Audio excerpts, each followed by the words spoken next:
আসসালামু আলাইকুম। প্রিয় দর্শক, দেখতে পাচ্ছেন আমার খামারে সেনানসি কৃষকের এগুলো খামারের খাবারগুলো দিয়ে রাখা হয়েছে। ওরা খাবার অনেকগুলো খেয়েছে, আর কিছু রয়ে গেছে।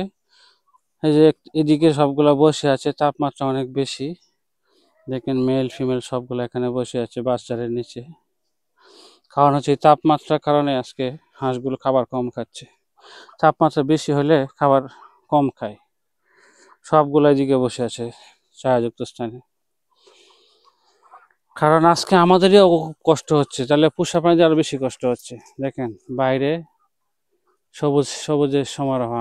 আমাদের বাড়ির পিছনে কিন্তু সবই এরকম ধানের জমি, সবুজ শ্যামল দেখতে পাচ্ছেন। যে গ্রামের বাইরে থাকলে এরকম সবুজ শ্যামল দেওয়া যায়, শহরে থাকলে দেখতে পারবেন না। তা আমাদের ভিডিও আপনাদের কেমন লাগে? যদি ভালো লেগে থাকে অবশ্যই কমেন্টে জানাবেন। আমাদের লাইক কমেন্ট করে শেয়ার করে রাখবেন।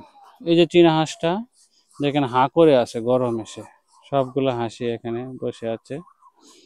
তো সবাই খামার করতে যাদের আগ্রহী তারা আমাদেরকে ফোন করে খামার বিষয়ে যে কোনো টিপস নিতে পারেন, অথবা আমাদের এখান থেকে যদি আপনারা হাঁস নেন, চীনা হাঁস, যে কোনো বয়সে চীনা হাঁস নিতে পারেন, আমরা বিক্রি করব।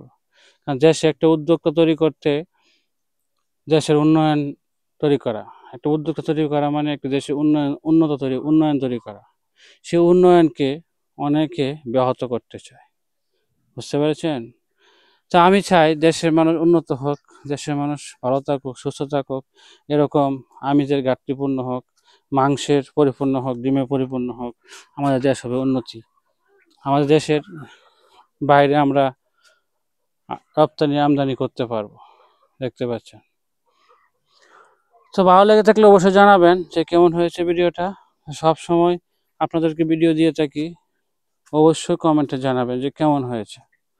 আর সবাই মাশাল্লাহ বলবেন, আমার খামারের হাঁসগুলোর জন্য মাশাল্লাহ বলবেন, আর দোয়া করবেন যেন খামারটা সবসময় টিকে রাখতে পারি। এদের পিছনে অনেক শ্রম, অনেক ভালোবাসা দেওয়া হচ্ছে। দেখা যাক, আল্লাহ ভরসা। আল্লাহ যদি রাখে তাহলে অবশ্যই আশা করি কোনো সমস্যা হবে না। আমরা তো সকল চেষ্টা করেই যাচ্ছি, ওদের খাবার, ওদের ভ্যাকসিনেশন, ওদের ঔষধ, ওদের ভিটামিন সব খাবারে দিয়ে দিচ্ছি। কারণ আল্লাহ যদি আমাদের সহায় হয় তাহলে আমাদের খামারটা সামনের দিকে এগিয়ে নিয়ে যেতে পারবো, আর 10 জন খামারি তৈরি করতে পারবো।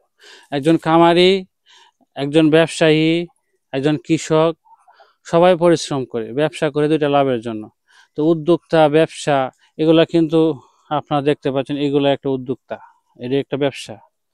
আপনি ঢাকা শহরে গিয়ে গার্মেন্টস ফ্যাক্টরি করবেন, যেটা ব্যবসা, এটাও সেই ব্যবসা।